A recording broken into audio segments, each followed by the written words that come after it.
I will first do the introduction in Macedonian and then we're going to continue in English. Yeah.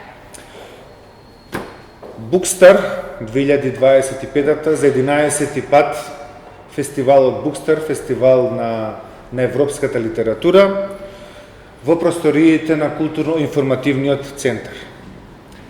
За сиве овие години поминаа плејада на многу познати писатели, на многу познати водители, на многу познати звезди. Некои се звезди кои што се веќе етаблирани на нашата и на европската сцена, додека пак има и многу други кои што допрва ќе бидат откриени од остатокот од Европа. Тој победнички тим на антолог кои што го организираат Букстар фестивалот, како да имаат некаква интуиција кои имиња ќе станат на вистина звезди, кои ќе можеби ќе претендираат и за Букеровата награда и воопшто кои ќе се продаваат и ќе се движат на пазарот. Имам честа мојот прв подкаст да е со Шоле Резазаде, писателка од Холандија. Сега поради потребите, поради јазичната бариера би кажали, покрај тоа што оваа година фестивалот се вика за писателските работи и е претежно ориентиран кон македонската литература, како современата, така и некое навраќање на Крсте Петков Мисирков, некаква алузија на него, не само алузија, можеби како некој омаж. Поради подкастот ќе мораме да се префрлиме на англиски јазик. A little bit introduction about Шоле Резазаде. She moved from Iran to Netherlands in 2015, and just 3 years later she signed a contract with her literary debut, The Sky is Always Purple.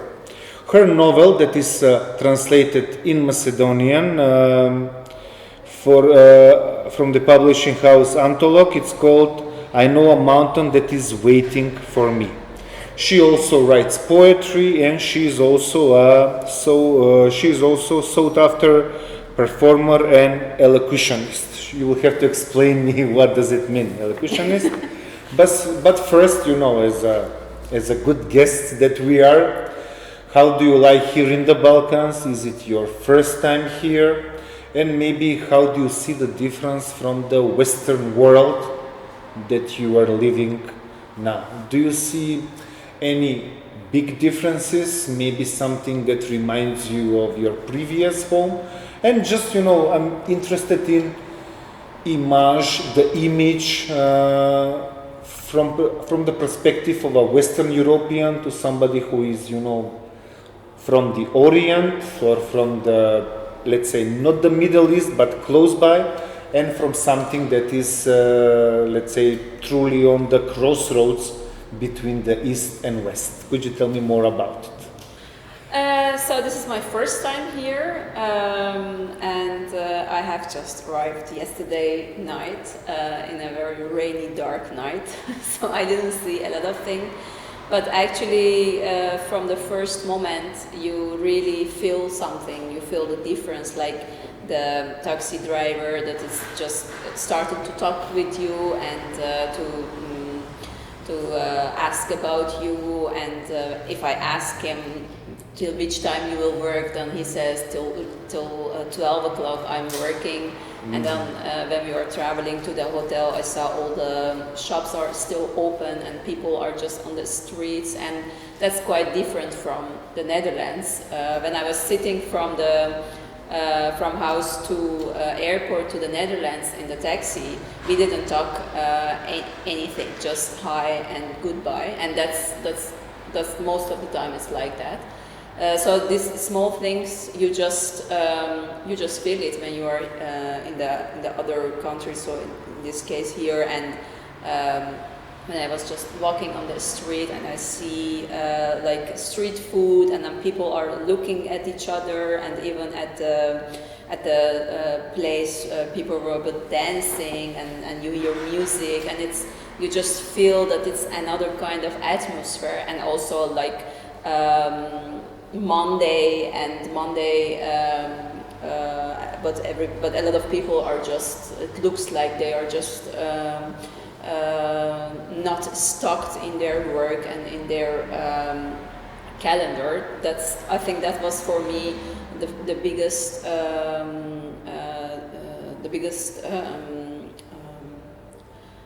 difference between that, and that made me to think about Iran, or my mother land, and it's like, or should I say fatherland? Oh, yeah. Is it motherland or is it fatherland? Because in Dutch is fatherland, and in Persian it's motherland. So in Macedonian is tatkovina. It means like it's a noun, from the female gender, feminine noun, but actually means mother. Father. Ah. Yeah, tatko. Like baba, like father, like papa. So it's interesting. Yeah. So that's, I think, but as you said, here it's a bit between world. It's not like Western Europe that everybody is very busy and everybody is just thinking about the future, or they are very stuck in their planning. Mm-hmm. It's like very on time, and everybody very busy with his own life, which I also wrote about in my novel, about people that they even look at each other, or they don't greet each other, and then it looks like everybody is too busy. And then here you just feel that it's less, especially if you compare it with a big city like Amsterdam in West Europe. So for me that was the first I have noticed. How did this change from one fatherland, motherland to another fatherland, motherland came? Was it, like studying, or just going abroad to, search for your dream? Like any special anecdote, maybe not the real reason, but maybe an anecdote. So when I was because it's a quite huge step. Yes. People do it all the time, but it's always connected with different, cultural shock, let's say. So I was, I have lived in Iran for 25 years, and I was studying medicine there, and actually I never had thought about moving abroad. Of course, it was very complicated, and you have a lot of problems, but I was not really thinking about moving abroad. And someday I was just walking in the park close to my parents' house, and there I met a Dutch guy there, and he was just traveling, so we had contact, and we had a relationship for 3 years, but I was still in Iran, because I didn't want to move. So it was long distance relationship? Yes. So he came several times to Iran, and after 3 years we decided that I moved to Netherlands, because I thought there are a lot of foreigners in the Netherlands, but there are almost no foreigners in Iran. So it would be maybe for me easier to find my way in a country that it has more foreign people in it. So that was the reason. And when I moved to the Netherlands as a graduated medicine student, and I just recognized that I cannot directly work, because my study was not very accepted, because the system is very different. Mm-hmm. And as an immigrant, you have to really start everything again. You are a child again. Actually, you have to learn the language. You have to understand the culture. You have to get used to everything and understand everything. You have to know more about history, about culture. So I thought it's like a point of my life that I have to start again. So why I'm not going to start this time in a way that I wanted, and that was being a writer. That was my dream since I was a child. Actually, since I was a teenager, I knew that this is what I want to do with my life. But yeah, especially in Eastern countries, everybody has to be doctor or engineer or lawyer. Yeah, and, because otherwise you are disgraced for the family, right? If you're not a lawyer. So, or you have to be very rich. Medicine, yeah. So that's how I was ended up with medicine. But even when I was studying medicine, I was just writing. I was writing poetry. I was talking with with people in hospital about poetry, and I was just joining literature festivals. So it was always with me. When I was in the Netherlands, and I thought, okay, I'm going to give my childhood dream a chance, and I want to try it. Of course, I was thinking about should it be in Persian, because there are some publishers in Europe that they are publishing Persian books. Should it be in English? But I thought I also want to live as a writer, so I want to talk to the readers. I want to see my books, the bookshops. I really want to live as a writer in the Netherlands, and also I want to feel home in the Netherlands. So I have to learn the language somehow. So that was the motivation to start learning Dutch, and I didn't have any idea about how should I get to it, because I didn't know anyone, I didn't have any network, I didn't know which kind of... You didn't know any Dutch before you came to Netherlands? No. So I learned it just after moving, and so I was like, I had no idea how should I start, how does work culture works, because I think in every country, work culture is also different. For example, in Iran, you have to really know people. You cannot just out of the blue make appointment with someone. But in the Netherlands, I came after that. It's not really like that. It doesn't matter who you are. If you really want to make appointment with someone, you can just ask it. So this kind of things I just learned step by step, and because I didn't have any idea about how should I get published in Netherlands, what should I write or how should I write, I thought the best thing would be to just as soon as I can write in Dutch or I can talk Dutch, I just try. And I just want to see how people react to my text, to my poetry, to my stories. So I thought I'm starting with performing. So I just read my text and I look at people and I see or if they like it or not, or do they understand it, or do they feel something. And so that's how I made my path, and I ended up with my publisher. So 3 years after moving, you were already capable of writing it in Dutch? Actually 1 year after, because 3 years I had contract, so then I already wrote a part of book in Dutch. So it wasn't written first in your language and then translated into Dutch? No. It was, wow, that's quite amazing, you know. Sometimes here people cannot even learn a similar language. I think it's really... enough for writing it in that language. I think it really has something to do with motivation, because what I said, I really wanted to give my dream a chance, and I thought, I'm 25 and it's a bit late, so I have to a bit hurry up, and I have to study and learn everything and start a job. So that was for me like very it was kind of urgency to do it.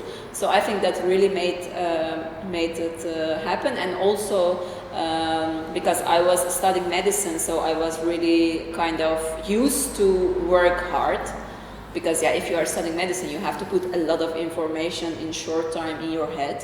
So I think folder that also, full of data.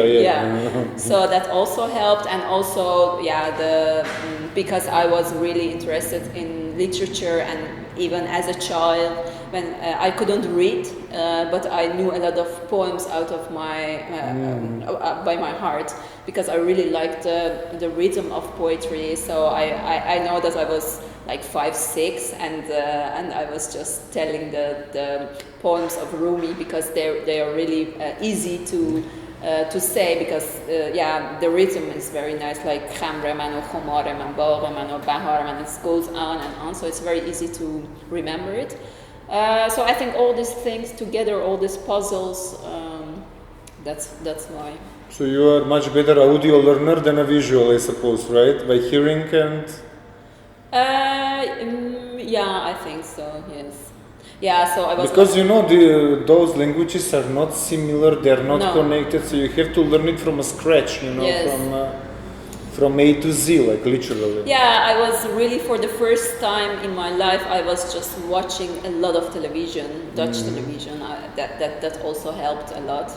It's like, I was just sitting and watching Dutch television, or just listening all these YouTubes and everything in Dutch.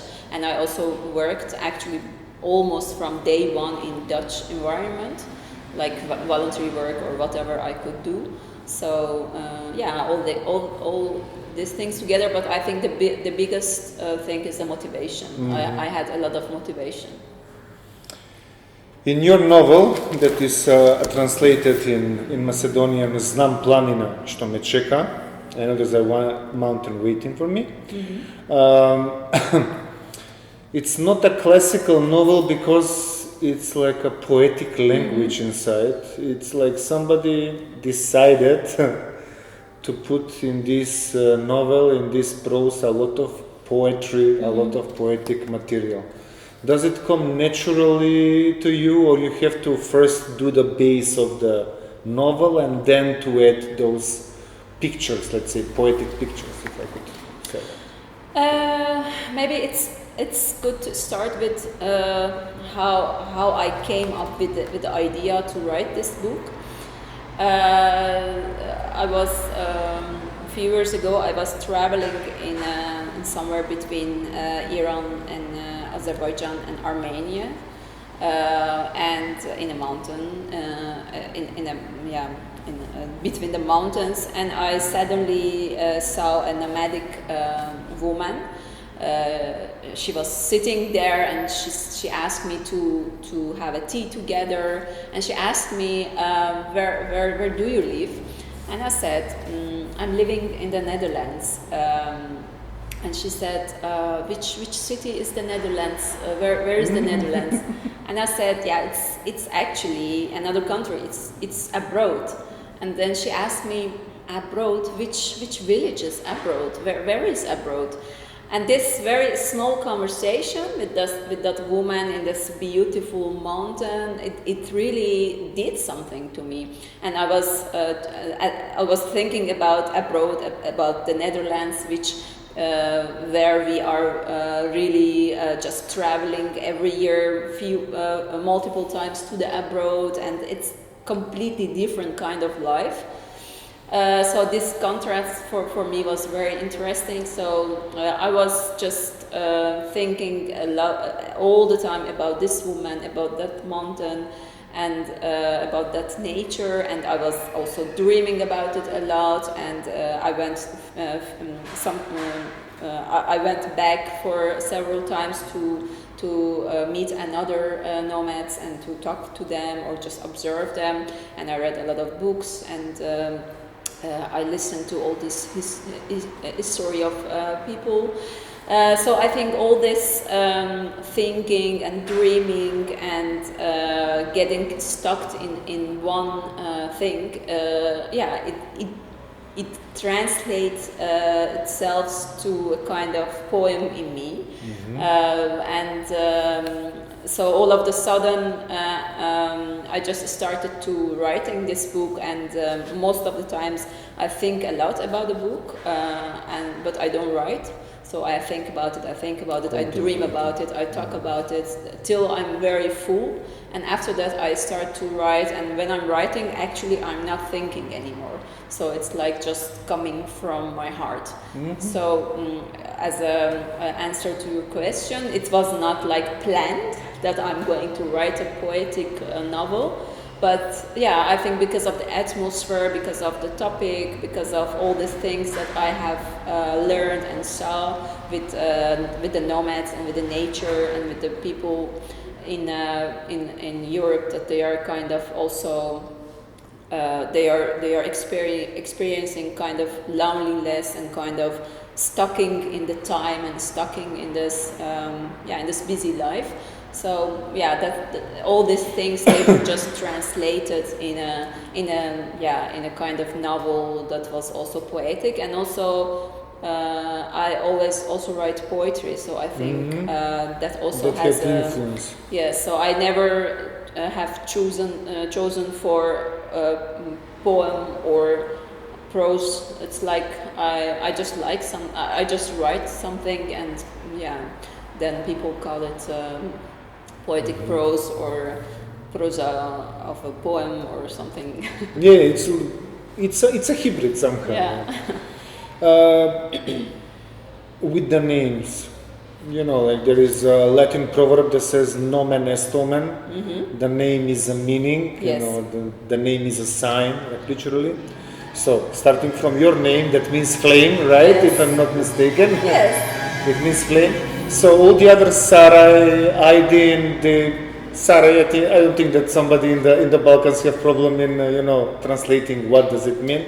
All the other names, they have the main attribute of the person that carries them, right? Yes. So that was also one of my cultural shocks. That's actually most of the times one of the first questions you ask in Iran. If you ask someone what's your name, the second question, if you don't know, it's like, what does it mean? All the names, they have a meaning, and most of the times they are very poetic meaning or something. But in the Netherlands it's not like that. So when I was asking people what does it mean, was like, I don't know, it doesn't mean anything. It's some apostle, I suppose, like, or some czar or imperator king, in the... or a lot of names, they actually don't have any meaning or any history. So that was for me very interesting, like, but names, they have to have a meaning, or at least I like it when the names have meanings.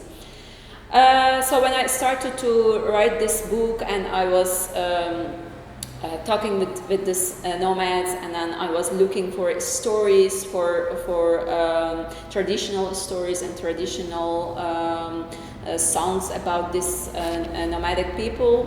I came across the name Aydin and Sarai. Aydin, which means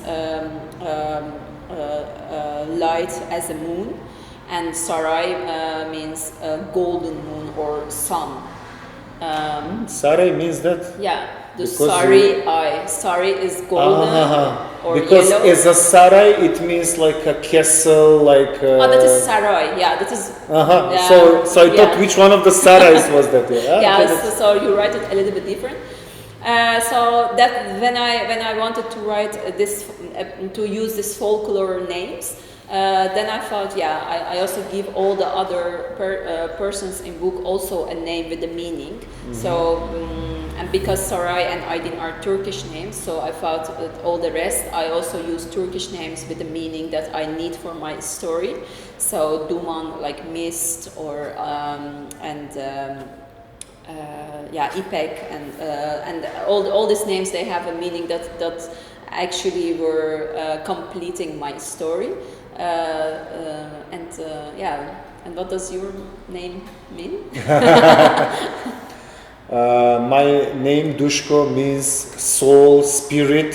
Wow, nice. Something like that. Sometimes it can be like ghost, but the difference is like when it's inside, it's soul and spirit, but if it leaves and doesn't go in heaven, then it's a ghost. It's somebody who is like apparition.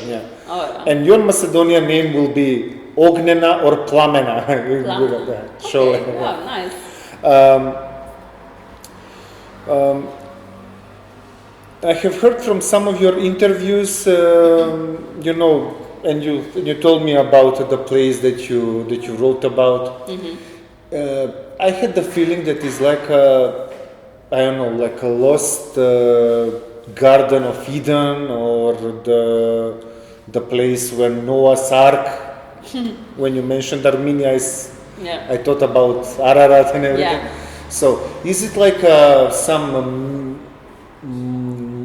new country, microcosmos, or how should I say it, where there is a life that is unpolluted by industrialization, by the new world? And actually, it's really hard from the first half of the book to kind of find out when did this happen. So is it like a eternal story of Paradise Lost? It's maybe the lost paradise, because I wanted to live there, because everything was clear, everything was not polluted, people liked it there, they had morals, even some of them, let's say, evil games that they play, they were still good comparing to the Western world. Is it something like a Garden of Eden? Yeah, so actually in this book, like all my work, I have just woven this fiction and the information that I had when I was traveling and when I was seeing these people. So it's not like 100% existing, but it's also not completely made up. So all these descriptions of the nature and of people, they are real. Their food, their drinks, Yes. how do they eat salty meat? Yes. They are saving it for different celebrations, not eating it every day. It's a rustical, but not in a way of poverty. Rustical. Yes. Rustical in a way of I don't like the industrialization. I don't like the new bad morale. I just want to be, like saved. Yeah, I think that's also what you actually see with everybody who stays in the nature and who stays with the simple life. They don't get polluted with dirtiness of the modern life, I think, and that's also what you really see in these people. And not very long time ago, I was in Norway. And there I also find that they also have nomadic people, that they are really in the mountains and far from everybody, and with their own traditional life. So what I said, it's kind of exists, of course, but like that is also what literature does. You just in literature, there are no borders, there are no limits. So you can, as a writer, you can choose what you want to do.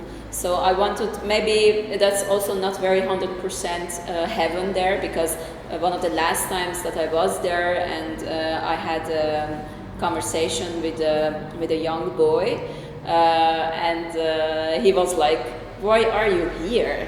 What are you doing here?"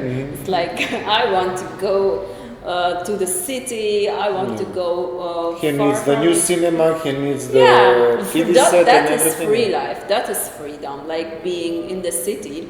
And yeah, of course, I couldn't explain to him how people in the city longing to just have a few time to get into the away, nature, solitude and everything. Yeah. So that's also, maybe it's also how we are as a human, that we always think the grass by the neighbor is greener.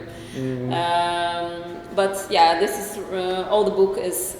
It's just mixture of everything. So also Amsterdam is also not too dark that I have written in this book. So yeah, I think exaggerating is also what literature does always. We have a famous let's say, ex-Yugoslavian author from our former country during the socialism. Yes. His name is Ivo Andrić, and he is a Nobel Prize winner for literature.